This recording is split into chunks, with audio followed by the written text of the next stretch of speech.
Hey guys, welcome to a podcast of Ice and Fire. Wait, The long what? wait, that's not it. That's That's not not it. it. Oops, I got it wrong. Sorry.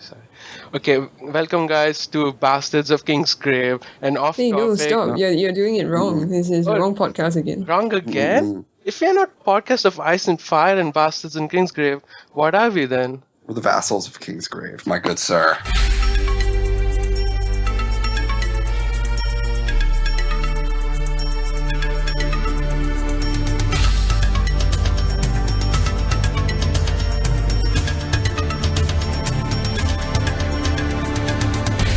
Vassals of King's Grave. That's new. What's that?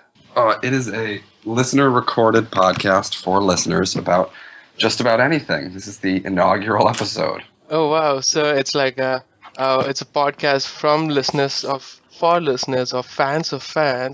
Oh, that's right. Exactly. It's all man Woody in here. All man Oh, in here. Topics are anything, right? Right, not just the books, but Anything at all. Topic, anything. Cool. Oh, hey, I'm Vic, by the way. I go by as 42 from the forums. Who are you guys? Ladies first. I think Lady Dickon is a bit of an oxymoron, really. Fair enough. I'm Lord Manderbley on the forums. My name is Lee, so you can call me either. It's fine. And yeah, there we go. Yeah, and I'm Varsuvius on the forums, previously known as Dickon Man Woody. You can call me either. It's fine. Hey, I know you guys. Didn't you do the cover art for this podcast? What a coincidence. Yeah, Varsuvius Yeah. did. It was pretty damn cool, too. Yeah, that's a nice Thanks. podcast. That's a nice cover art, I mean. Yeah. And Lord Manderbley, you got the most number of posts on anybody in the forums, right? They I do named you have- Warden of the Woodies. I do have the most posts of anyone on the forums. It's true. And you were I also, I'm sorry. think I also have the most posts per day of anyone on the forums. Probably have too much time on my hands. And you were also on the Doctor Who podcast that you guys was. recently did I with was. Ashley. That was fun. Excellent. So you guys say any topic, right? So Mhm. let's see. Can we talk about one of Martin's short stories? How about Tuf Voyaging? Have you guys read any of those? Yeah, I have. I've read all the tough stories. They're great. I'd love to talk about those. Excellent. How about you, Deacon? Yeah, I read them too. I read all of them. All of them. Oh, I'm the noob here then. I only read 5 of the 7. Which 5? The first one, Plague Star, then the Fish and Loaves, that's the second story. Mhm. And I think he goes to Guardians and then Norn, or House of Norn, or Beast of Norn, sorry. And then the second Slut Run story, which is Second Helping. So of all these stories, which do you think is your favorite? I can't actually remember the title of it, but and I can't even remember the name of the lady. So that's a real disgrace. But it's been a while since I read them. Excuse me. There was this lady that basically owned a planet, and she was really awesome, and she really disliked zero gravity. Does anyone remember her? Right, it's the first Yeah. story, right? Fish and Loaves. Yeah. That's where he goes for repairs and stuff. Oh, okay. Oh, what's her name again? Fish and Loaves, I think that's the one. And there's the second one too, Second Helping, where he goes back.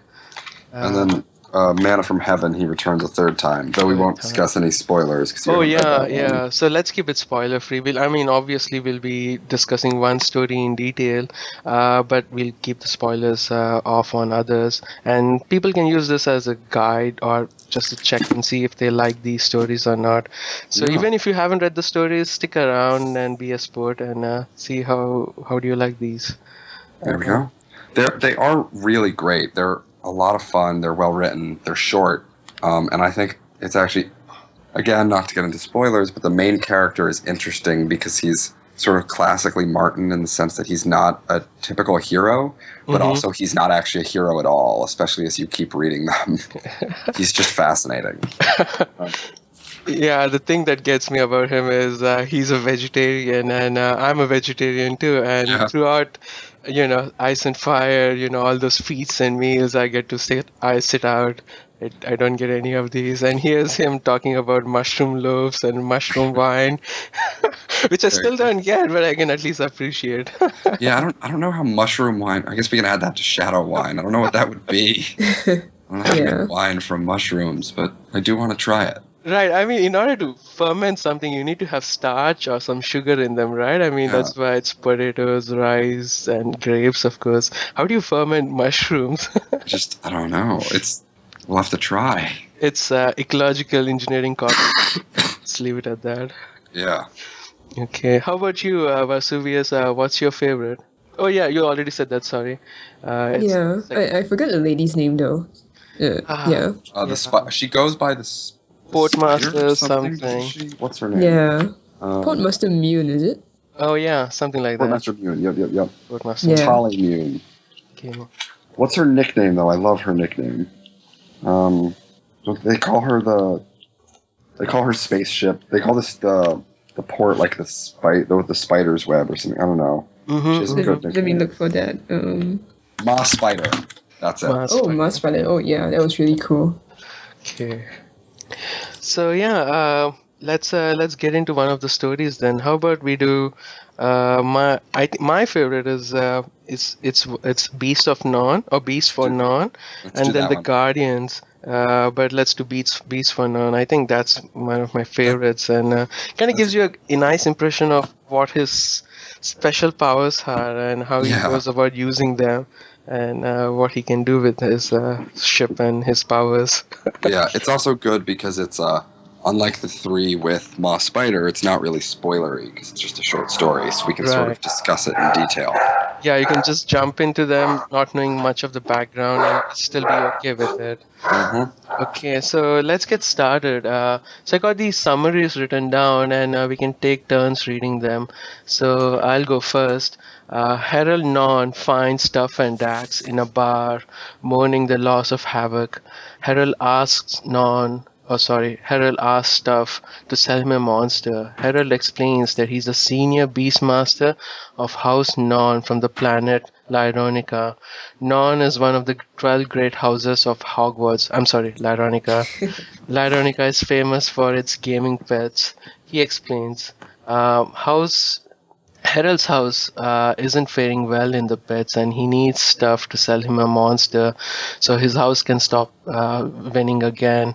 Tuff promises to visit Lyronica. So yeah, so that's the first part, and Quick point, just for those who haven't read any of it, Tuff. This is set in the future in Martin's sort of sci-fi alternate universe, and Tuff has a ship, an ecological, like a near engineering ship, which is essentially sort of this incredibly powerful old military ship from a broken military, and it's a very, very, very powerful thing. He crews it on his own with him and his cats, and he's like 7 feet tall, 400 pounds, vegetarian, and very antisocial. Yeah, very smart, very strong. Doesn't like to be touched. Prefers cats. And there's some sort of delusion there. Like I think at one point in the story, somebody asked him, "How many crew you have?" And Tuff says 5. But if you ask for only humanoids, then it's only 1. So in some weird way, he considers the cats sentient or something. Yeah. Well, some of them are psychic too. So that's right. Dax. Semi-sentient.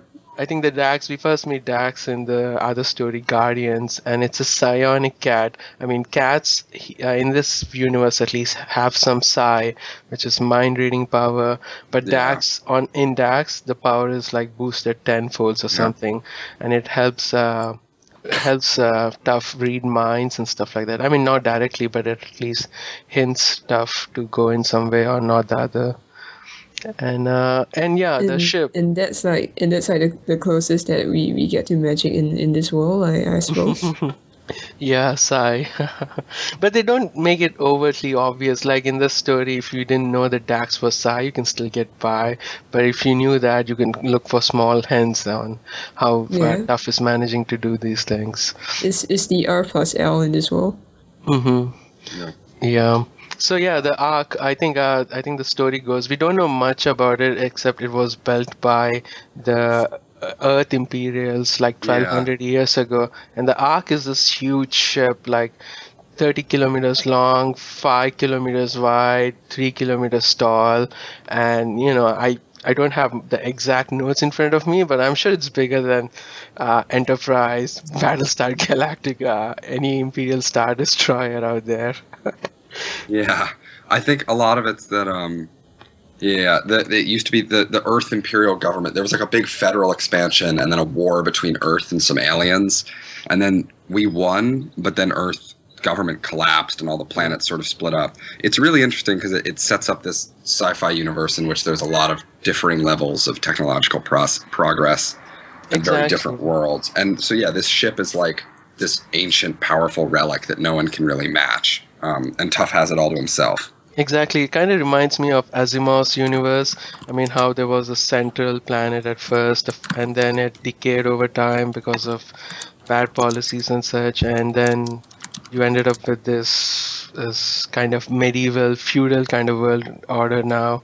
Some planets are rich and prosperous and advanced, and some are like backward planets, just farming planets, or even medieval style planets, which Lyronica reminds me of. Lyronica reminds me of a very, feudal planet.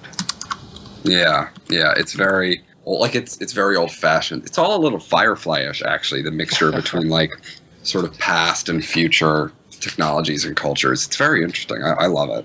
Right. Yeah, I was just going to talk about Firefly. It's so frontier. Yeah. So let's move ahead. Lee, do you mind reading the next part? No, of course, happy to. So yeah, Tuf arrives at Lyronica. In the city of all houses, Harold takes him to the bronze arena. They see a match.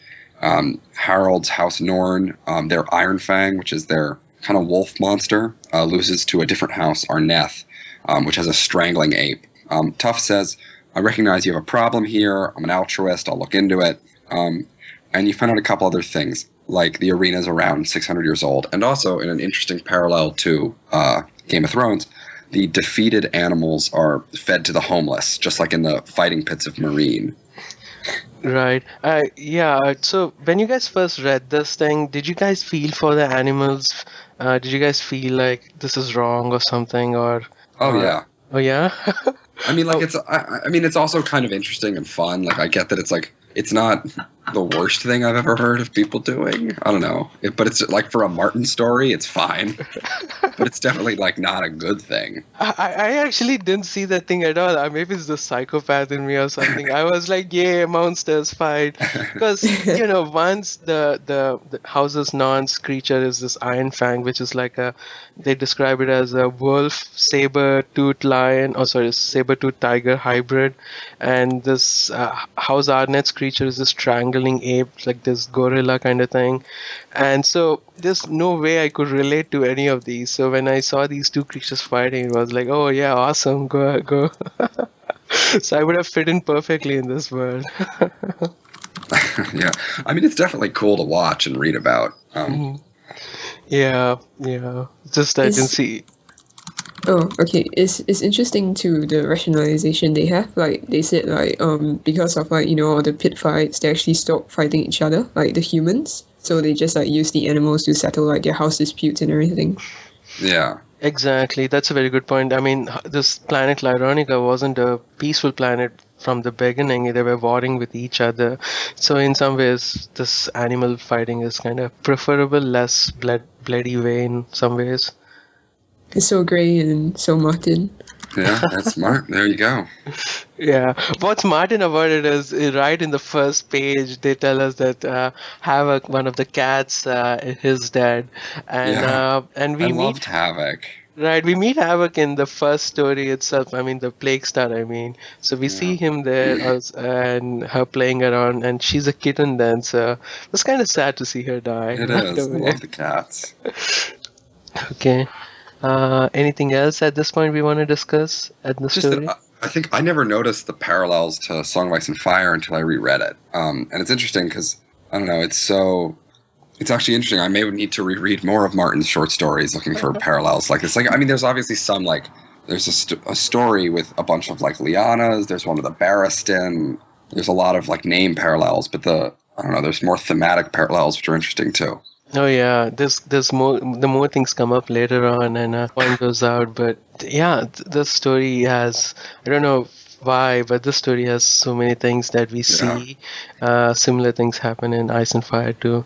Oh yeah, I wanted to also point it out. The wording that Tuff uses is very interesting. He says, I realize there's a problem on Lyronica and I'll see I can help." He doesn't say house non-problem, he says a problem on Lyronica. So he keeps it very vague, and it's a nice play of words.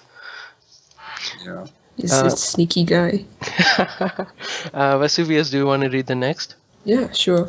Okay, so 3 days later, Harold arrives aboard the Ark, and Tuff gives him a tour of the Ark. He shows Norn the safety features, the sleepers, that the ship has. Harold and Tuff negotiate the price for his help, and they settle at 100k. Tuff then shows Harold the creatures that are fierce and compatible with Norn country. They settle on the psionic Cobalt Panther. Tuff promises to deliver 6 Cobalt cats, 1 adult pair ready for fighting, 2 pairs of younglings.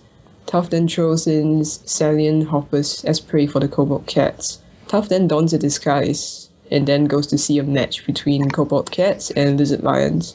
Cobalt cat fights well and defeats the lizard lions. The cats win match after match. Weeks go by and Tuff and the Ark remain in orbit. Yeah. Yeah, I think here's where Tuff uses Dak's psionic ability to negotiate. I mean, the negotiation is very interesting. Like, he quotes 100k, and then Harold starts negotiating it down, but throughout the entire thing, Tuff remains quiet, and I think it's because through Dax he was able to sense the desperation in Harold's situation, and so he was able to negotiate a fair price. While he was really tough when negotiating for the Cobalt Cats, he didn't care for the Selenian hoppers. Like, I mean, he starts at 5k and then immediately, oh, you can have it for free, I don't care. So that's something I think the reader should know, that how easily he gave the hoppers, which I think are rabbits, away. Yeah, that sounds right. They're definitely supposed to be the equivalent of rabbits. Right, sound like them anyway. Yeah, I don't have a psionic cat, but this is what I'm going to try for my next negotiation. Be really, really quiet and look at the guy in the eye. Exactly. I wish I had Dax when I was buying my car or something. Yeah. I'm sorry? Sorry, I was just going to say, it's interesting that you can already see that Tuff is shrewd businessman. Yeah. He's not just this big. He doesn't just have like an agenda. He's not just this sort of big weird guy with a ship. He also knows how to put the screws to people. Wasn't sure whether to disclose this or not for spoiler's sake, but I wanted to tell people that Tuff isn't like a greedy guy. It's in the second story in the Fish and Loaves. In order to get the ship repaired, he took on a huge loan, and if he didn't pay the loan in time, the ship was going to be seized. I hope this is not a major spoiler. It's just something that happens during the story. And so that's why Tuff kind of comes across as a money-minded guy. I think he doesn't really care for money. Yeah, but because of circumstance, he has to be pay attention to it and be very strict about his transactions. Yeah, that sounds right. Right. Shows him the defense features, the sleepers. I think he just wanted to use those to impress Harold with the capability of the ship, and also to kind of tell him, hey, no funny business here.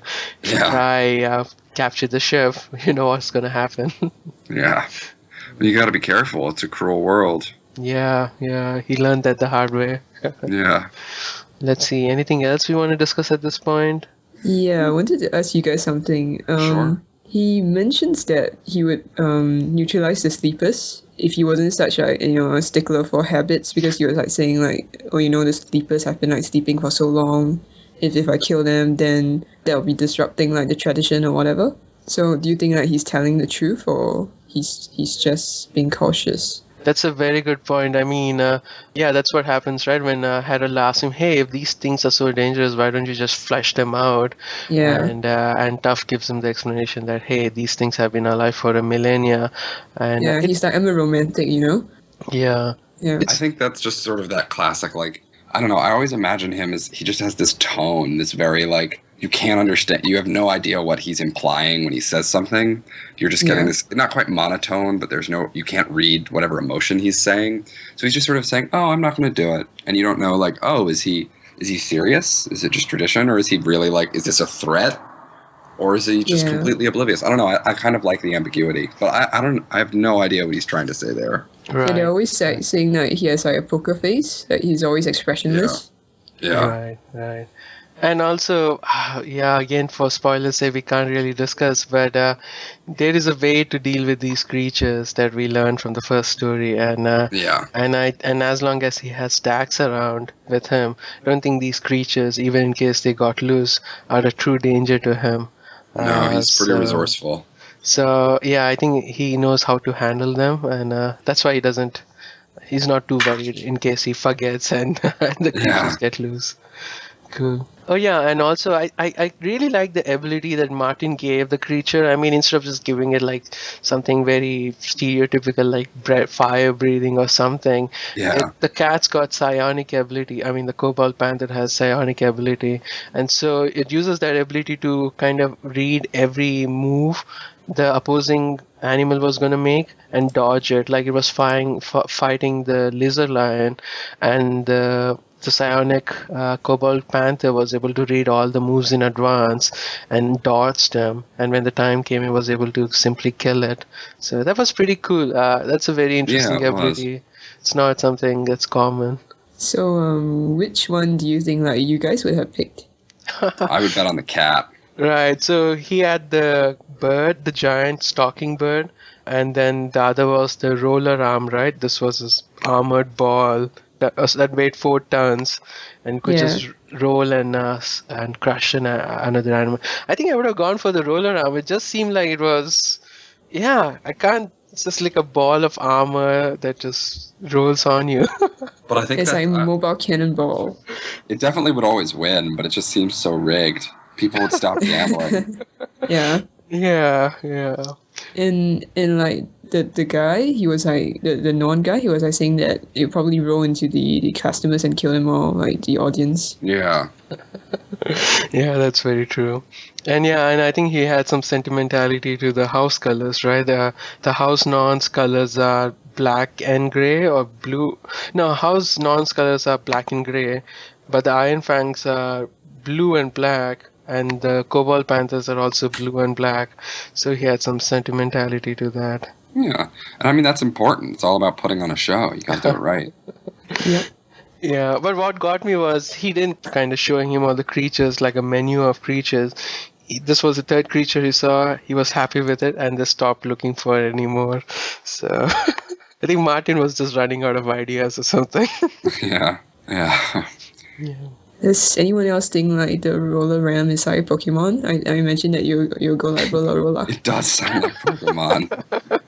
Yeah, I was gonna say, all the names are pretty cool too. Like it's Strangling Ape, Iron Fangs, Cobalt Panther.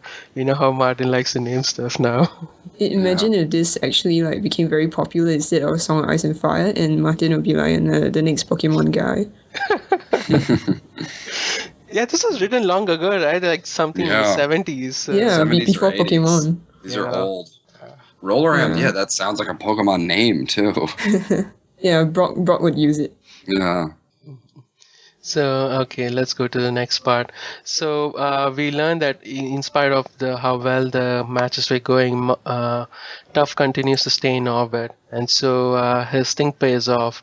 The senior Beastmaster of House Vakur visits Tuf. House Vakur is now the loser house. I mean, Hufflepuff. Loser house. They ask Tuf for help. This time, Tuf asks for 200k for a muscular saurian, which they nicknamed the Spear Carrier. Tuf, like he did with the Norns, throws in a stock of harmless Cathidian tree slugs with his purchase.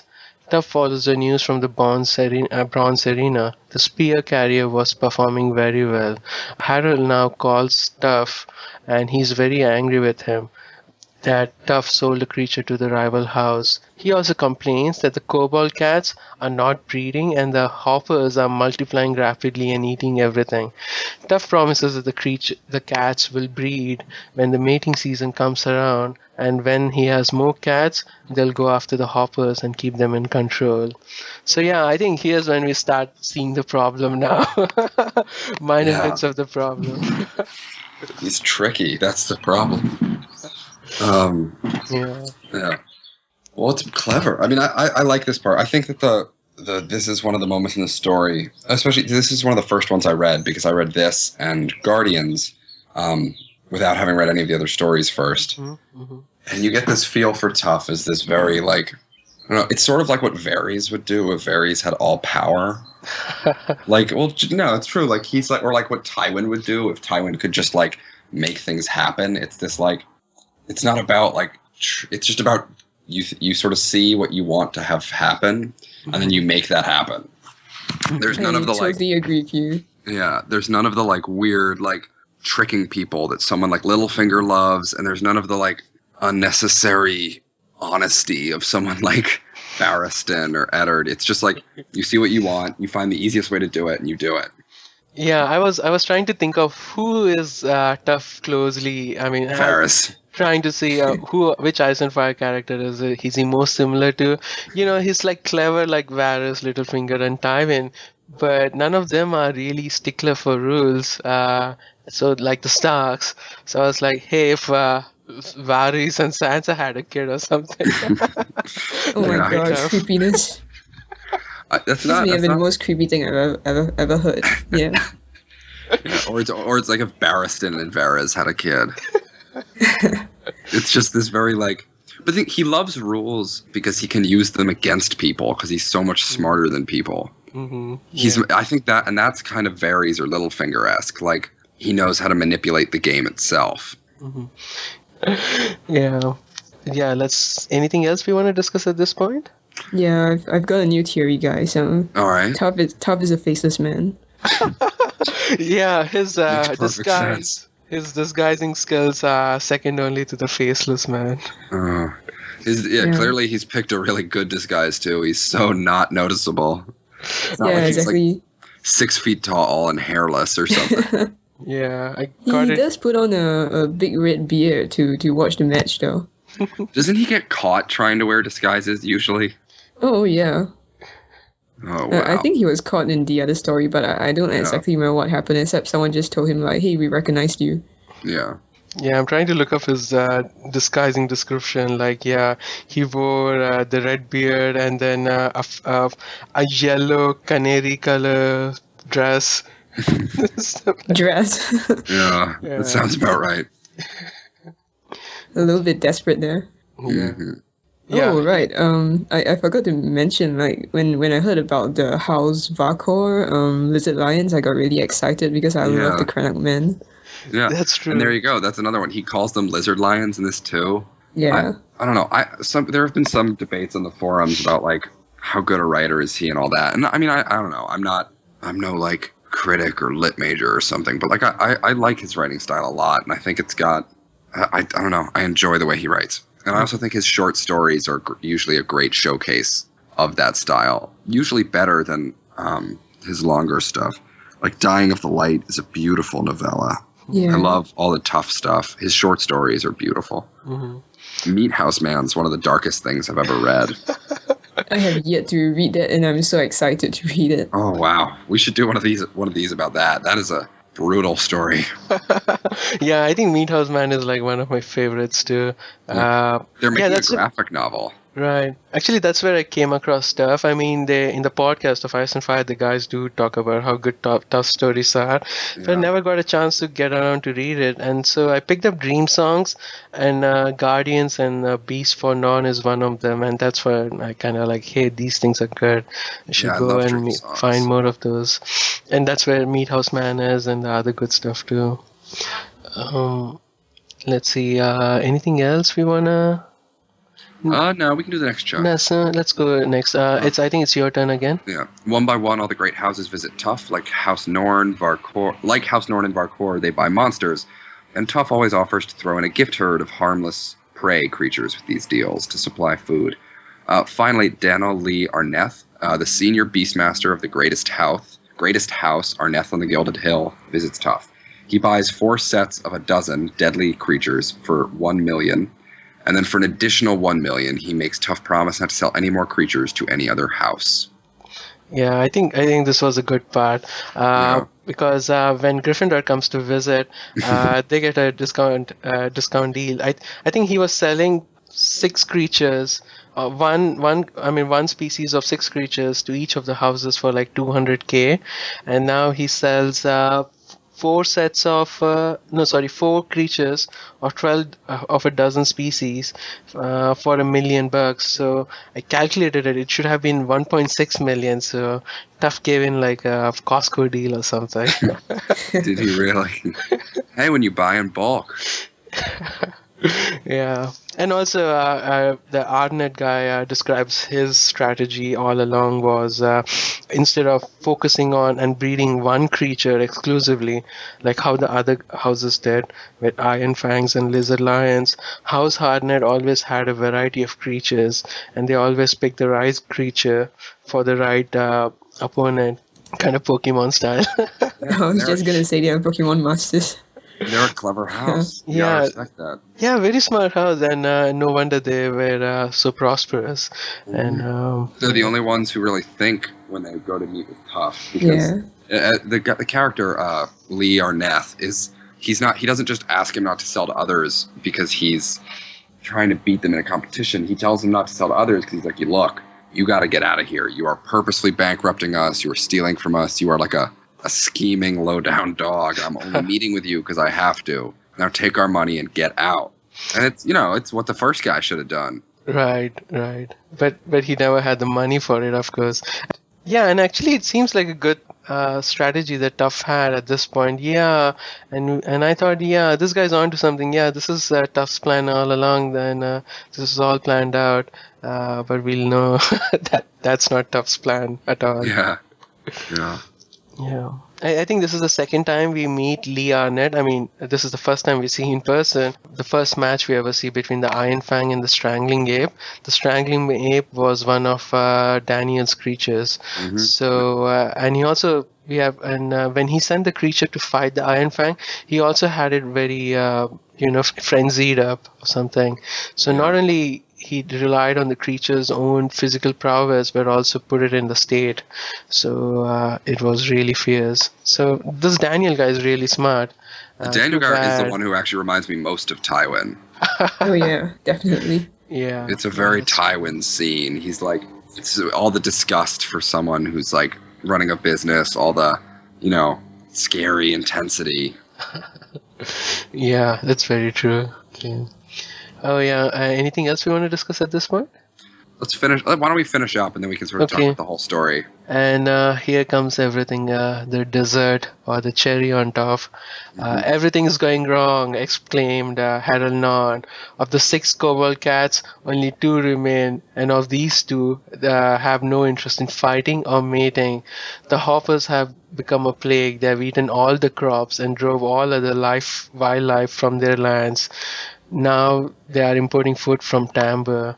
Tufno reveals that the kobold cats breed when a particular flower on their home planet goes to bloom. Alas, Tuff can't sell them these flowers because he promised House Arnett that he wouldn't sell any more creatures or species to the planet. Harold laments that Tuff has ruined his house. Tuff points out that the other great houses also have similar problems. Just like the hoppers, the tree slugs are also eating all sorts of crops and everything and destroying and upsetting the ecology. And like the kobold cats, other monsters are beginning to exhibit their weird behaviors too. Soon their planet won't be able to support any predators anymore, and there won't be any more fighting in the Bronze Arena. The end. The end. This is pretty impressive. Yeah. I mean, whenever Tuff introduces a species onto a planet, we always hear about him running endless simulation. Often he has a solution in hand, but he spends days anyway simulating and seeing what the consequences are. And in this story, he just throws out these creatures willy-nilly at the planet, and we should have known something was up. That Tuff wouldn't be doing this. And I love the end of this story because it's so brutal. It's so like there's going to be a famine. They'll recover because these species will burn themselves out. But it's going to completely change the planet, affect the lives of everyone living there, wreck this whole system. And he's doing it because he's offended by what is probably a pretty negative system, the beast fights. I don't love the idea of that, but his response is not like, oh, this is negative, I'm going to leave. His response is, to basically burn their house to the ground and then to leave after robbing them. Yeah. It's brilliant. So he did feel for the creatures and the sorry state they were in, being bred to fight like that. But now by introducing these weird species on the planet, hasn't he caused extinction of all these predators now? Probably. And so you're helping these creatures by driving them to mass extinction, and it was kind of like to cause pain to the people of Lyronica than to rescue these animals. So yeah, it's clever because it's sort of, on a first glance you read it and you're like, yeah, Tuf's standing up for the other. There's this other planet that's mentioned called Tamberkin, which are these very peaceful farmers, and the Lyronicans hate them and talk about what worthless whatever, and he is basically giving them all the power. He's destroying this whole planet, and the first read you're like, oh, good for him, sticking up for the farmers and for the animals and against these evil, noble gladiator fights. And as you read it again, you sort of realize more and more that he is so out of control. Yeah. It's this is a strange thing because Tuf isn't this cruel in some ways, I mean, in every story he ends up coming off as good. He has helped the people some ways and they are better off for it.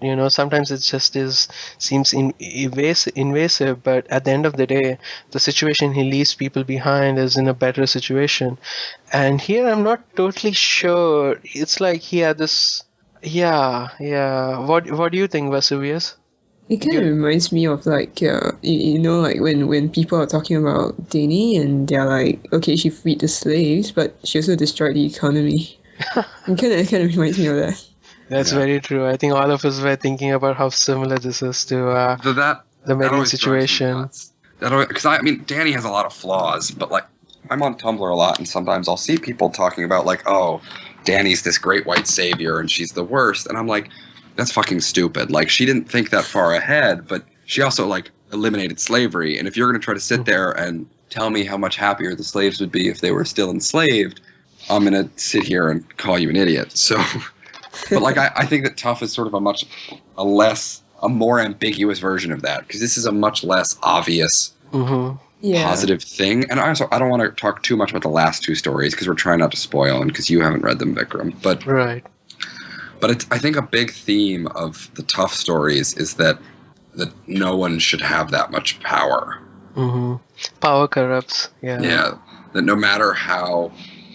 even if it doesn't corrupt you in the sense that you turn into this mustache twirling supervillain, just that any disparity of power that great it's just dangerous. You can't. That's interesting. So you see that thing happening then as the stories slowly progress. Tuf is getting more corrupt. I mean, like that or something. He's getting more forceful. I don't know. Yeah, forceful is a better word, because I don't want to spoil it for anybody. So it's more just that he is doing what he wants to do with the power that he has, and is what he's doing wrong? Not necessarily, not really, but he's making choices about other people's lives, and that's he has the power to do that, so he's doing it.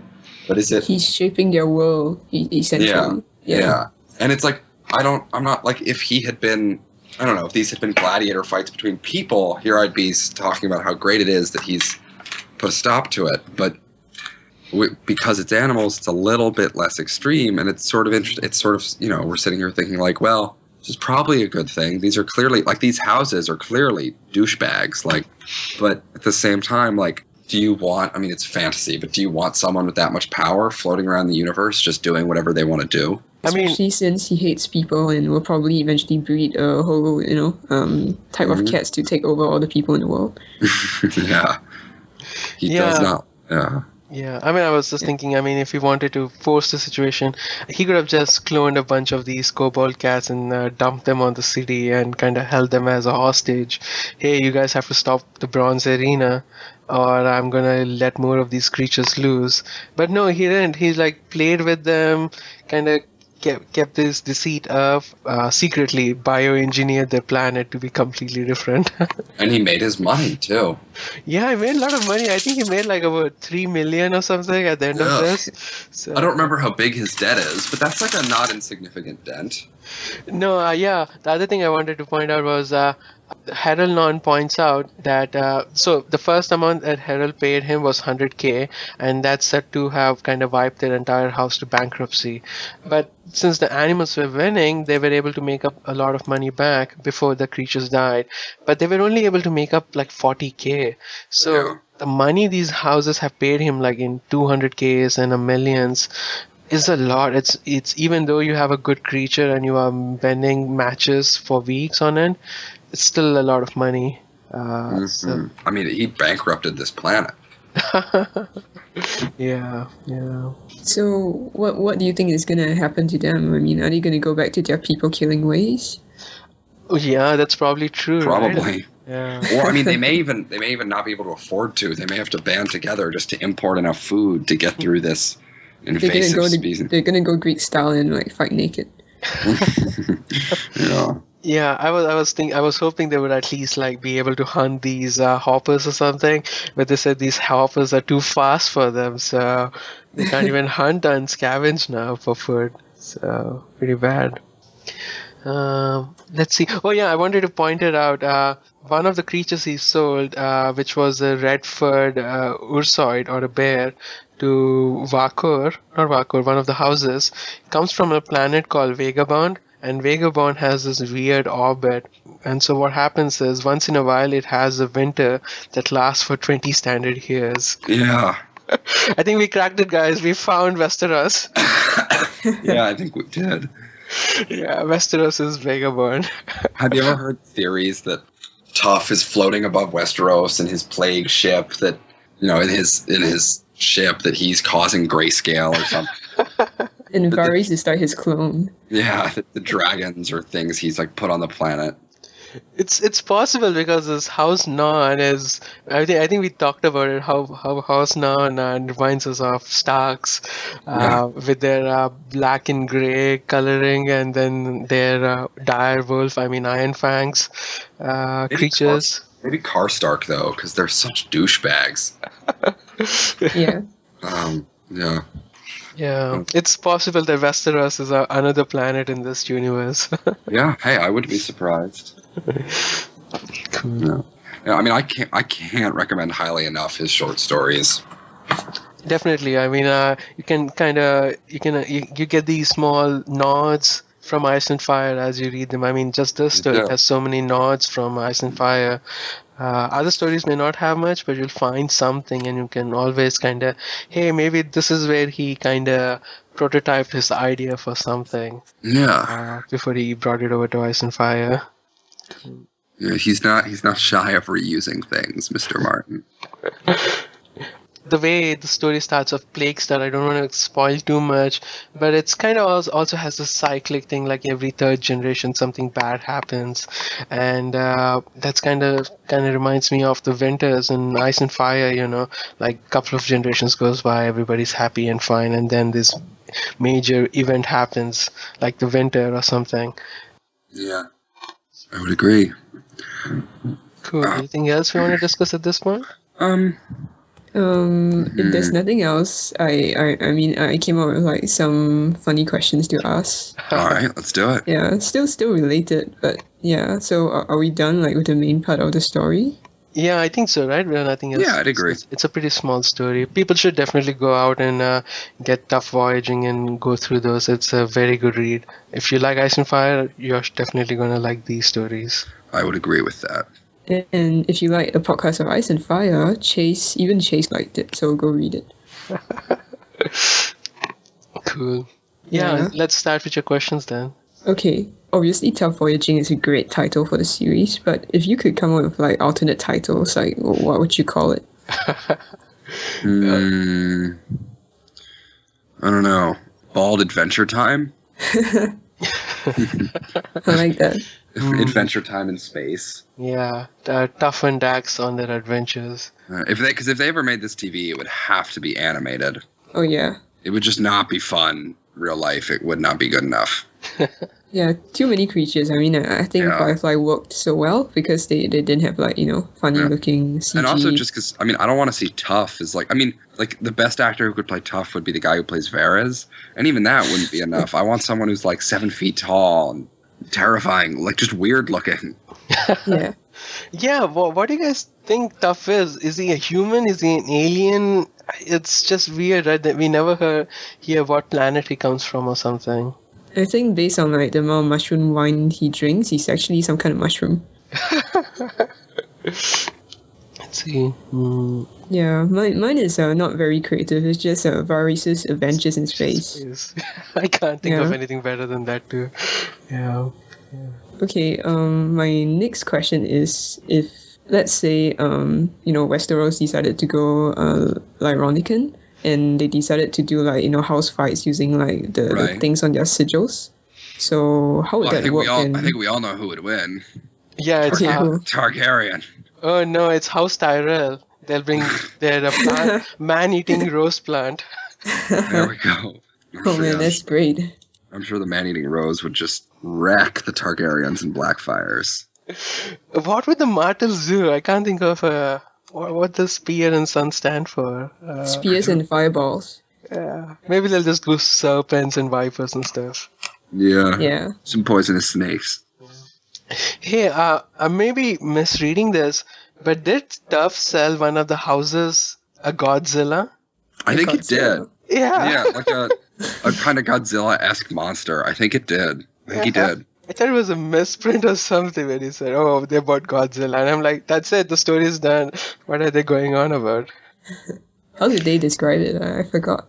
It's one of those sections where the houses came to visit. I think it was Amar Island, and they bought their Godzilla. So, yeah, he just went through a bunch of houses together. Like Sindun received a giant serpent. Amarland bought Godzilla.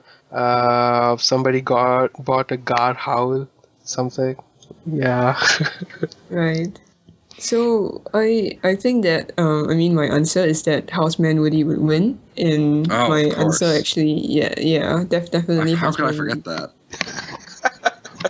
or would maybe House Sandwoody or House Blackwoody would win, or the Bastards of Kingsgrave. You never know. Because of the feathered hat. Yeah, the feathered hat's a big boost. Oh yeah. But actually, my answer has nothing to do with the sigil. It's kind of like a cheating answer because Houseman Woody is called Houseman Woody, and my evidence actually comes from Buffy, because there was this conversation that Buffy had with her friend where they were trying to convince her not to date this douchey guy, and her friend was like, he's no good. There are better men wherein the mind is stronger than the penis, and her friend Xander, Xander was like, nothing can defeat the penis, so therefore Houseman Woody would win it. Because nothing can defeat the man Woody. She's not wrong. Yeah.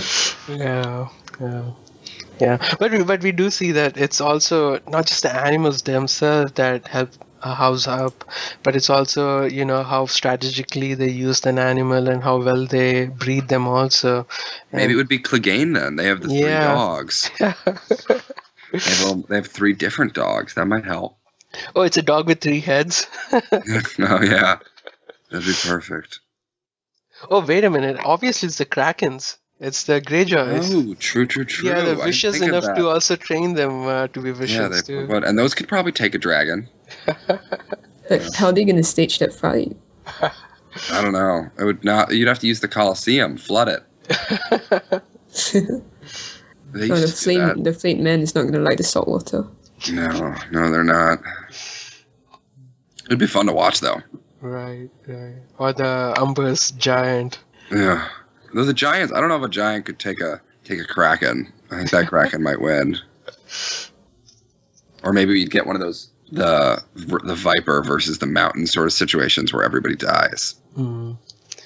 Yeah, just the psionic ability of the cats is pretty cool. I mean, what are you gonna do about a creature that can like sense your next move? You know, I mean, it's like overpowered already. So yeah, Yeah. I think the cats are gonna go a long ways before. Yeah, I think those guys could get pretty far. Mm. I just realized this. One of the houses buys a poisonous elk from Tuf. I forgot that. So not only are there the Stark house, there's also the space sky like super future Baratheon house. Yeah, the Fardians, they come from a mountainous region and their Yeah. animal used to be this big monkey. And so they call the monkey Fardians also. Yeah, So it kind of suits them, yeah. it does. I'm sure Robert would love a big monkey. Yeah. I thought about Robert when he described like that pig that the guy didn't buy. The grass pigs or something, right? Boar. Yeah, the second house, Vakur. Yeah, no, the stalking pig or something. The stalking swine. Yeah, that's the one. Yeah. So Stalking now I swine, imagine. Yeah, so now I imagine that the pig that killed him in the woods looked like that. I bet it does. Hey, there you go. Further proof that Tuf is floating above the planet. He sent down a Hrangen grass pig to finish off Robert. Who does he sell the bear to? The red-furred bear that goes into hibernation? The bear house. There was a house that had a bear already. Right. An Ursine something. So I Right, think he must have sold it to them. Yeah, they are the Mormons of the world. Yeah. They are. I mean, that's why I like Martin. I like I like all the thematic similarities, and I also like that he's got such a knack for like strong visual imagery. Yeah, I like he kept the creatures, like real world, like like a lizard line instead of describing some kind of alien gooey kind of creature. Yeah, I agree. These are all like very relatable. Oh, you know what an elk looks like. You know what a cat looks like. I think he did a good choice. I think that's why he also does with the names too, right? He keeps the names, very Western names. Doesn't come up with Dance with Dragons. He came up with all sorts of weird names, Grasdan, his stars. But until then, all the names kind of felt familiar. So yeah, he's good at that. It's interesting, and if you read more of the short stories set in this sort of sci-fi world, it's interesting because you get a lot of. There are some places that are mentioned over and over, and it's a little bit like Ashai or Volantis in the first couple books, where you keep hearing the same name but you never get to see it. Mm-hmm. So your picture is built up purely off just word of mouth and hearsay. Right. I think the word Hirangan, that's the alien species the Earth Federation was fighting. I think the word he used that in a bunch of other short stories too. The hero, I think. And then also a couple of planets like Avalon. He used it in this, and then also in a couple of other ones. So yeah, it's like in his mind, all of these somehow connects together. No, they do. It's they all take place in the same sort of semi-world. It's fun. All right. Well, I've really enjoyed recording with you guys. I have to head out. No problem. Going out to lunch with my family, but it was really fun. Cool. Thanks for doing these, guys. I mean, this was fun. This was a blast. I'd happily do another. I was going to say congratulations. We're all podcasters now. We're going to be rich and famous soon. I'm sure. Yeah, and well, congratulations on the inaugural Vassals of Kingsgrade episode. I hope anyone who listened had a great time. Cool. And I will see you all on the forums. Excellent, guys. That's it for this week's episode. Well, let's hopefully we do it every week or something.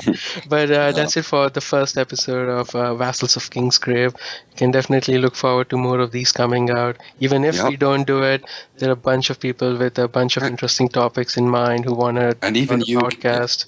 You certainly don't need us to make them. Anyone can. That's the whole point. It'll be fun. We'll all listen to each other's. All right. Really, just come on down to the forums, put together a topic, and see if people are interested to come podcast with you. Yeah, that's all you got to